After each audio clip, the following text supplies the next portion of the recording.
మనం చాలా కాలం నుండి ఈయన్ని చూస్తూ ఉన్నాం. ఈయన ఏ ప్రచారంలో అయినా ఎక్కడైనా కానీ మాట్లాడితే చాలు పగలబడి నవ్వుతూ ఉంటాం. ఈయన చేసే చేష్టలు సోషల్ మీడియాలో ఎప్పుడూ ట్రెండింగ్ గానే ఉంటాయి. ఎంతో మంది ఈయనను హేళన చేసినా సరే ఎంతో మంచి మనసుతో స్వీకరిస్తారు. ఆయన గురించి తెలియని వాళ్ళు ఈయనని నిజంగానే పెద్ద జోకర్లా చూస్తూ ఉంటారు. కానీ ఈయనకి భాషా మూవీలో భాషకి ఉన్నంత ఫ్లాష్ బ్యాక్ ఉంది. ప్రపంచ దేశాలను తన మాటలతో ఊపేసేవాడు. ప్రపంచ దేశాల అధినేతలతో ఈయనకి మంచి సంబంధాలు ఉండేవి. ఆయన మరెవరో కాదు, the great KA Paul. KA Paul జీవితం గురించి పూర్తిగా తెలుసుకుంటే నిజంగా ఆయన అంత గొప్ప వ్యక్తి అని ఆశ్చర్యపోతారు. ఈ రోజు ఇంత దారుణంగా ఉన్నా కానీ ఒకానొక సమయంలో ఈయన మాటల కోసం కోట్ల విదేశీయులు ఎదురు చూస్తూ ఉండేవారు. ఈ రోజు వీడియోలో కేఏ పాల్ ఎందుకు కోట్ల ఆస్తిని కోల్పోయాడు, మన దేశంలో ఏ ఒక్క వ్యక్తికి లేనంత పలుకుబడి ఉన్నా సరే విదేశాలలో ఈయన మాటలతో జనాన్ని ఊగిపోయే విధంగా చేసే పాపులారిటీ ఉన్నా సరే విదేశాల అధినేతల ఇంట్లోకి ఎంతో స్వేచ్ఛగా వెళ్లి వాళ్ల మీద చెయ్యి వేసి మాట్లాడగలిగే కెపాసిటీ ఉన్నా సరే నేడు పిచ్చివాడిగా ఎందుకు ఉండిపోయాడు, ఎందువలన అంత గొప్ప వ్యక్తి నేడు అందరి ముందు జోకర్గా మిగిలిపోయాడు, అసలు అతని రియల్ స్టోరీ ఏంటి అనేది ఈ వీడియోలో తెలుసుకుందాం. ఈ వీడియో చాలా ఇంట్రెస్టింగ్ గా ఉంటుంది, తప్పకుండా చివరి వరకు చూడండి. అలాగే మీ వంతు సపోర్ట్గా వీడియోని లైక్ చేసి ఛానల్ని సబ్స్క్రైబ్ చేసుకుని బెల్ ఐకాన్ ఆన్లో పెట్టుకోండి. కేఏ పాల్ గారు పుట్టింది చాలా నిరుపేద కుటుంబంలో. తినడానికి తిండి లేని సమయంలో బొగ్గును ఏరుకుని అమ్ముకుని తిండి తినే స్టేజ్ నుండి అతని స్పీచ్ కోసం ఎన్నో దేశాల అధినేతలు క్యూ కట్టే స్టేజ్కి ఎదిగాడు కేఏ పాల్. చదవడానికి డబ్బు లేక 10వ తరగతి 2 సార్లు ఫెయిల్ అయిన స్థాయి నుండి ఎలాంటి అపాయింట్మెంట్ లేకుండానే ఏ దేశ అధినేతనైనా కలిసే స్టేజ్కి ఎదిగాడు. ప్రపంచంలో ఏ ఒక్కరికి లేని అతిపెద్ద బోయింగ్ 747 విమానం కేవలం కేఏ పాల్ గారికి మాత్రమే ఉంది. ఒకప్పుడు కేఏ పాల్ స్పీచ్ అంటే చాలు ఆ స్పీచ్ వినడానికి ఎన్నో లక్షల మంది వచ్చేవారు. కానీ నేడు ఆయన స్పీచ్ ఇస్తే ఆయన గురించి తెలియని ఎంతో మంది హేళన చేస్తూ చులకనగా చూస్తూ ట్రోల్ చేస్తూ ఉంటారు. అసలు ఈ కేఏ పాల్ ఎవరు? ప్రపంచంలోనే నెంబర్ 1గా ఉన్న వ్యక్తి. ఈయన స్పీచ్ కోసం లక్షల విదేశీయులు ఎదురు చూసే స్థాయి నుండి నేడు ఒక చిన్న పిల్లాడు కూడా ఆయనని లెక్క చెయ్యని స్థాయికి ఎలా పడిపోయాడో తెలుసుకుందాం. కేఏ పాల్ అంటే కిలారి ఆనంద్ పాల్. ఈయన 1963 సెప్టెంబర్ 25న ఆంధ్రప్రదేశ్లోని వైజాగ్ దగ్గరలో ఉండే చిట్టివలస అనే గ్రామంలో జన్మించారు. ఆయన తండ్రి పేరు బర్నబాసు, తల్లి పేరు సంతోషమ్మ. కేఏ పాల్ గారు పుట్టుకతోనే నిరుపేద కుటుంబంలో జన్మించారు. ఎంత పేద కుటుంబం అంటే వాళ్ళకి 3 పూటల తిండి తినడానికి కూడా ఉండేది కాదు. తోటి ఫ్రెండ్స్ చదువుకుంటే కేఏ పాల్ గారు మాత్రం బొగ్గు అమ్ముకుని డబ్బు ఇంట్లో ఇచ్చి మళ్ళీ స్కూల్కి చదువుకోవడానికి వెళ్ళేవారు. అలా తన దగ్గర డబ్బు లేక 10వ తరగతి 2 సార్లు ఫెయిల్ అయిపోయి ఏదో ఒకలా 10వ తరగతి పూర్తి చేసి డిగ్రీ వరకు వెళ్ళి డిగ్రీ పూర్తి కాకుండానే చదువుని మధ్యలో ఆపేశారు. అయితే ఇంత పేదరికం మధ్యలో బ్రతికి ఉండడం కంటే చావడం మేలు అని చాలాసార్లు చావడానికి ప్రయత్నించి విఫలమయ్యారు. అలాగే కేఏ పాల్ ఒక హిందూ. కానీ ఒక సంఘటన వలన కేఏ పాల్ మరియు వాళ్ళ ఫ్యామిలీ క్రిస్టియన్స్ గా మారిపోయారు. అదేమిటంటే కేఏ పాల్ వాళ్ళ నాన్నగారికి అనారోగ్యం వచ్చింది. అది నయం కావాలి అని ఎంతో మంది దేవుళ్లను కోరారు. ఫలితం లేకుండా పోయింది. ఎంతో మంది డాక్టర్స్ వలన కూడా ఫలితం దక్కలేదు. అంత పేదరికంలో ఈ బాధ కూడా వాళ్ళని వేధించేది. ఎంతో విసిగిపోయిన కేఏ పాల్కి క్రిస్టియానో అనే ఒక వ్యక్తి ఒక్కసారి జీసస్ ని మొక్కు అని అనగా అన్ని ప్రయత్నం చేశాం కదా, చివరిగా ఇది ట్రై చేద్దామని జీసస్ కి ప్రేయర్ చేశారు. అలా చేసిన 3 రోజులకు వాళ్ళ నాన్నగారికి క్యూర్ అయిపోయింది.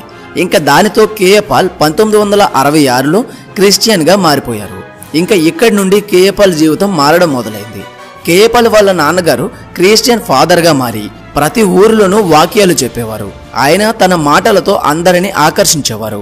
అలా తన తండ్రి గారితో తిరుగుతూ కేఏ పాల్ కూడా పెద్ద ఫాదర్ గా మారిపోయాడు. ఇంగ్లీష్ కూడా పూర్తిగా నేర్చుకున్నాడు. అలా కేఏ పాల్ స్పీచ్ ఒకసారి అమెరికా వాళ్ళు విని ఈయనని కలిశారు. అలా కేఏ పాల్ అమెరికా లాంటి దేశాల్లో కూడా స్పీచ్లు ఇస్తూ జనాన్ని ఊగిపోయే విధంగా చేసేవాడు. అలా కేఏ పాల్ అమెరికా రాజకీయాల్లోనికి ప్రవేశించాడు. ఇంకా కేఏ పాల్ స్పీచ్ను పెద్ద బిజినెస్ గా మార్చేశారు అమెరికన్స్. కేఏ పాల్తో స్పీచ్లను ఇప్పిస్తూ టికెట్ రూపంలోనూ మరియు డొనేషన్స్ రూపంలోనూ డబ్బు వసూలు చేస్తూ కేఏ పాల్ స్పీచ్ పెద్ద బిజినెస్ గా మార్చేశారు. అలా స్పీచ్ల కారణంగా కేఏ పాల్ ఎంత పాపులర్ అయ్యాడు అంటే కేవలం అతని స్పీచ్ వినడం కోసం 149 కంట్రీస్ ప్రెసిడెంట్స్ వచ్చేవారట. ఒకసారి ఈ ఫోటో చూడండి. పాల్ గారు వైట్ హౌస్ ముందు స్పీచ్ ఇస్తుంటే అది వినడానికి దాదాపుగా 16 లక్షల మంది జనం అక్కడికి వచ్చారు. ఆయనకి జనంలో అంత క్రేజ్ ఉండేది అప్పట్లో. ఎవరైనా సరే ఏ దేశం ప్రెసిడెంట్ని కానీ ప్రముఖ వ్యక్తిని కలవాలి అన్నా సరే అపాయింట్మెంట్ తప్పనిసరిగా ఉండాలి. కానీ కేఏ పాల్కి అలా కాదు. ఎవరిని కలవాలి అన్నా ఎప్పుడు కలవాలి అనుకుంటే అప్పుడు వెంటనే కలిసే ఫెసిలిటీ కూడా ఉండేది. ఈయన స్పీచ్ కోసం జనం పడి చచ్చిపోయేవారు. అప్పటి కాలంలో ఈయన స్పీచ్ ఇస్తే చాలు లక్షల్లో జనం వచ్చేవారు. అంత పాపులారిటీ ఉండేది ఈయనకి. కానీ అలాంటి వ్యక్తిని చూసి ఈరోజు ప్రతి ఒక్క వ్యక్తి హేళన చేస్తూ ఉన్నారు. ఇప్పుడైతే మనం అతన్ని చూసి నవ్వుకుంటున్నాం, కానీ అప్పటిలో అతని అపాయింట్మెంట్ దొరకాలి అన్నా సరే చాలా కష్టమయ్యేది. అలా ఎంతో కాలం అమెరికాలో వైట్ హౌస్లో స్పీచ్ ఇస్తూ ఉండేవారు. ఆయనకి వైట్ హౌస్లోనికి అనుమతి కూడా ఉండేది. అంతేకాకుండా పాల్ గారు ప్రపంచంలోనే అతిపెద్ద విమానమైన బోయింగ్ విమానంలో ప్రయాణించేవారు. ఆయన ఏకంగా 7 సార్లు నోబెల్ బహుమతికి ఎంపికయ్యారు. అలాగే ఈయన ఒకసారి ఇచ్చిన ఒక స్పీచ్కి ఏకంగా 40 కోట్లు వచ్చింది. కానీ ఆయన ఒక్క రూపాయి కూడా తీసుకోకుండా అనాథలకు మరియు విడోలకు డొనేట్ చేసేశారు. చెబితే నమ్మరు, కానీ ఈయన తన మాటలతో 7 పెద్ద యుద్ధాలను నిలిపివేశారు. పాల్ గారు 1997లో మొదటిసారి బిల్ గేట్ను ఇండియాకి తీసుకువచ్చారు. ఇలా బిల్ గేట్స్ లాంటి ఇంకా ఎంతో మంది పెద్ద పెద్ద వ్యక్తులతో మంచి రిలేషన్ ఉండేది కేఏ పాల్ గారికి. కేఏ పాల్ గారు ఎంతో పాపులర్ అవుతూనే ఉండేవారు. అంతే ఎక్కువ డబ్బు కూడా సంపాదించేవారు. కానీ డబ్బు మొత్తం ప్రజల సేవ కోసం మాత్రమే వాడేవారు. ఈయన పాపులారిటీ మామూలుగా ఉండేది కాదు. నేడు మన దేశ ప్రధానిగా చేస్తున్న ప్రధానమంత్రి మోదీ, మన తెలుగు రాష్ట్రాల సీఎంలు ఇంకా ఎంతో మంది కేఏ పాల్ యొక్క అపాయింట్మెంట్ కోసం ఎదురు చూస్తూ ఉండేవారు. అంత గొప్ప వ్యక్తి ఈ కేఏ పాల్. అయితే ఏదైనా సరే మితంగా ఉండాలి. మితిమీరిపోతే ప్రమాదం అంటారు కదా, అదే విధంగా కేఏ పాల్ గారు చేసిన దానాలు 3 లక్షల కోట్లకు మించిపోయాయి. దానివలన ఈయన పతనం మొదలైపోయింది. ఈయన ట్రస్ట్ డబ్బు మొత్తం దానం చేస్తున్నాడు అని కోపంతో బోర్డు మెంబర్స్ మొత్తం కలిపి 1919లో పాల్ గారిని ఇండియాకి పంపించేశారు. అయితే ఇన్ని దానాలు చేసేసరికి వేల కోట్ల రూపాయలు పాల్ గారివే అని జనాలు అందరూ అనుకునేవారు. కానీ అది అస్సలు నిజం కాదు. ఆ డబ్బు మొత్తం ట్రస్ట్వి. అందులో కేఏ పాల్ ఒక బోర్డు మెంబర్ మాత్రమే. ఇంకా పాల్ని బోర్డు మెంబర్గా తొలగించిన దగ్గర నుండి ఆ ట్రస్ట్ డబ్బు వాడడానికి యాక్సెస్ ఉండేది కాదు. కానీ ఈ విషయం తెలియని అప్పటి సీఎం వైఎస్ రాజశేఖర రెడ్డి గారు కేఏ పాల్ని 20 లక్షల రూపాయలు ఎలక్షన్ కోసం అడిగారట. కానీ తన దగ్గర అంత డబ్బు లేని కారణంగా ఇవ్వడానికి తిరస్కరించారట. అయితే కేఏ పాల్ గారు గ్లోబల్ పీస్ అనే ఒక ట్రస్ట్ ప్రారంభించడానికి చీఫ్ గెస్ట్ గా వైఎస్ రాజశేఖర రెడ్డి గారిని మరియు సోనియా గాంధీని మరియు వెనిజులా ప్రెసిడెంట్ అయిన యుగో చేవిస్ గారిని ఇన్వైట్ చేశారు. అయితే అప్పట్లో అమెరికాకి మనకి చాలా మంచి సంబంధాలు ఉండేవి. కానీ ఈ వెనిజులా ప్రెసిడెంట్ అయిన యుగో చేవిస్ అమెరికా ప్రెసిడెంట్ అయిన జార్జ్ బుష్ కి అస్సలు పడేది కాదు. మరియు 2 దేశాలు ఒకరికి ఒకరు బద్ధ శత్రువులు. దీని కారణంగా ఈ మీటింగ్ జరిగితే అమెరికాతో మన సంబంధాలు పాడైపోతాయి అని మన దేశ అధినేతలు ఈ ఈవెంట్ని నిలిపివేయడం చేశారు. ఆ తర్వాత ఫెడరల్ ఏవియేషన్ వాళ్ళు బోయింగ్ విమానం యొక్క మెయింటెనెన్స్ సరిగ్గా లేదు అని దానిని కూడా నిలిపివేశారు.